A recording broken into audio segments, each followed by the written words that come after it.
Ini pertama ya. 9 tahun. Lucu ya. Yang di belakang nggak dengar mungkin. Lucu ya. Lucu dan polos itu ya. Dan Tuhan Yesus mencintai anak-anak yang seperti itu daripada seperti kita yang kelihatannya serius, tekun, tapi entah kemana pikirannya.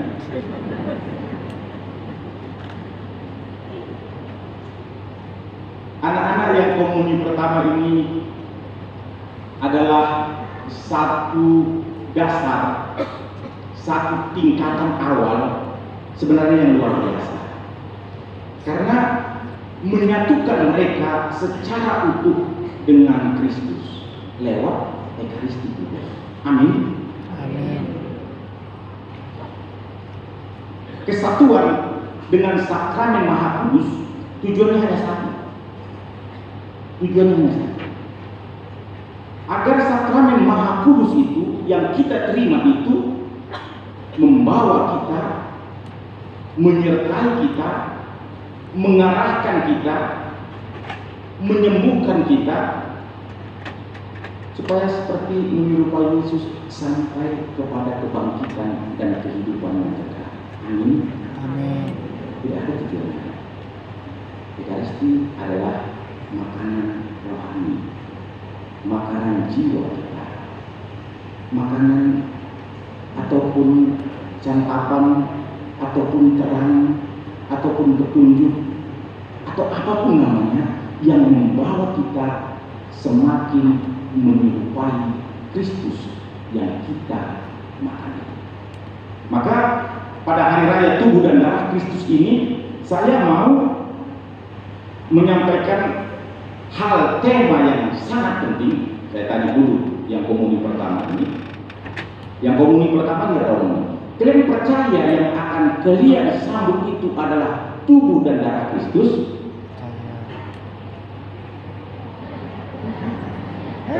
Kalau begini caranya kayaknya minggu depan kita ini.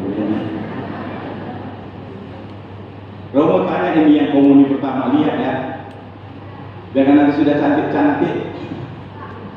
Kalian percaya yang kalian sambut ini adalah tubuh dan darah Kristus? Percaya? Siapa yang bilang? Ya, mereka begitu polos dan antusias ya.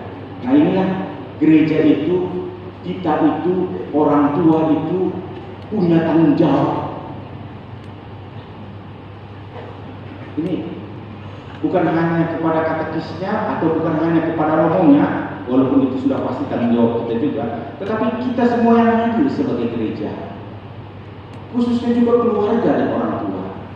Saya mau bertanya, anak-anak yang komuni pertama ini, kalian di rumah ada nggak diajari sama ibu kalian, sama bapak kalian, apa itu komuni pertama? Harus jujur loh sama Allah. Ini saya hanya menggelitik ya, bahwasanya ini bukan hanya tanggung jawab pertama dan terutama itu, ya puji Tuhan ada ekaristi, puji Tuhan ada gereja, tapi ini adalah tanggung jawab kita bersama. Seperti Kristus yang menanggung jawab dalam hal ini untuk keselamatan kita, demikian juga ada nanti akan kita lihat. Ini masih pengantar ya. Orang banyak ini, ibu bapak, kalian percaya yang kita sambut dalam Ekaristi itu tubuh dan darah Kristus? Percaya. Percayanya gimana? Percayanya gimana? Benar? Ya intinya hanya di sana. Tubuh dan darah Kristus yang dikonsekrer itu benar adalah tubuh Kristus. Mau percaya kita tidak percaya, dalam dirinya dia adalah tubuh Kristus. Kita akan lihat kenapa demikian. Kepercayaan kita itu berdampak, berefek, berfungsi untuk diri kita. Tetapi soal dia tubuh dan darah Kristus secara real tidak tergantung kepada kalian percaya. Ini supaya juga supaya juga jelas kenapa demikian. Nah, ini dia kenapa demikian. Padahal kata-kata inisiasi yang kita dengarkan dalam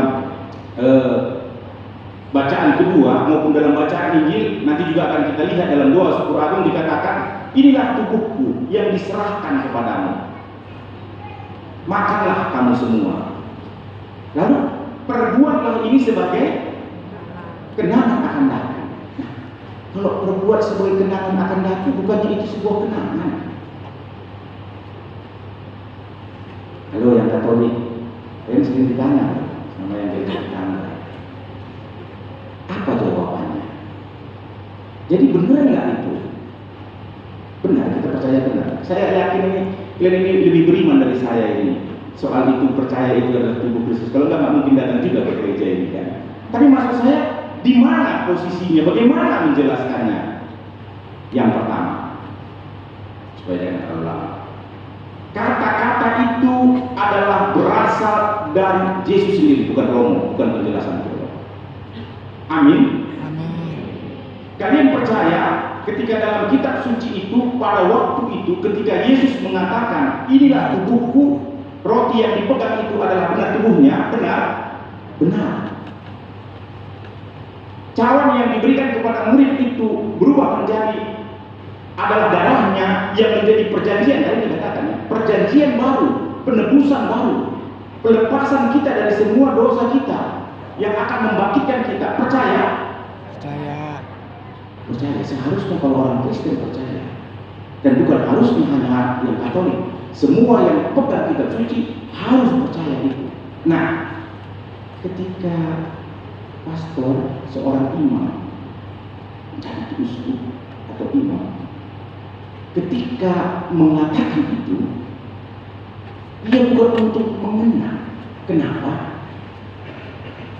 Karena imam fungsinya pada waktu itu adalah altar Kristus. Ada yang tahu apa artinya? Adalah Kristus yang lain. Jadi jangan kalian lihat imamnya, mana tahu anak kalian, teman kalian, sahabat kalian, tetapi imamatnya.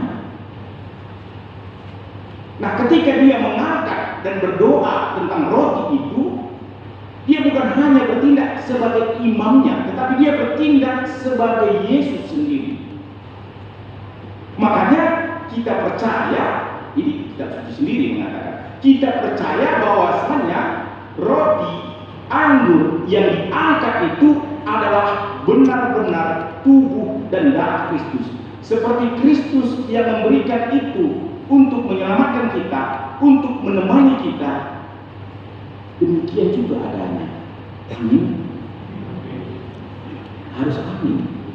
Kalau tak bahaya, jangan ragu. Jangan ragu. Imamat saya itu didapat dari Kristus, bukan dari sekolah saya, bukan kepintaran, bukan kehebatan saya, tapi adalah perpanjangan dari Tuhan sendiri. Maka ketika dia mengangkat itu, ketika dia mengatakan itu, Kristus sendiri yang mengatakan itu. Dan apa yang terjadi pada saat itu terjadi juga pada saat ini, real dan nyata. Amin. Jangan nanti kalian ditanya sekali lagi juga bimbang masih menjelaskannya. Tapi percaya itu tubuh Kristus, percaya. Cuma gimana kok bisa? Makanya kemarin di TikTok itu banyak ya, rotinya roti manis. Ini apa pendeta? Lucu juga melihatnya. Ini yang tidak mengerti, yang tidak mendapat suksesi langsung, ya para rasul pengganti Kristus. Dan kita harus melihat, saudara dan saudara terkasih, bagaimana besarnya efek dari Ekaristi ini. Ini saya mau katakan, gereja, kitab suci itu muncul dari Ekaristi. Dalam arti apa? Jadi tidak kecil ya. Makanya orang yang malas ke gereja, malas menerima Ekaristi, hari ini coba mengerti hal ini. Di awal setelah Yesus bangkit, setelah Yesus perjamuan terakhir, sengsara, mati dan bangkit, gereja belum ada. Benar, nggak ada gereja kan? Yang ada itu adalah seperti dikisahkan dalam Kisah Para Rasul, sekelompok para murid, para rasul, sekelompok orang yang percaya, yang sering berkumpul dalam nama Tuhan Yesus, bercerita, dan dikatakan mereka di sana membagi-bagi roti. Ini harus diingat. Membagi-bagi roti, ini adalah tradisi tertua. Membagi-bagi roti, bertemu, berkumpul inilah yang melahirkan gereja perdana. Bertemu, membagi-bagi roti ini juga yang melahirkan kitab suci. Waktu itu belum ada kitab suci. Jangan ada yang mengatakan sola scriptura. Ya, scriptura benar, kitab suci, tapi kitab suci lahir dari mana?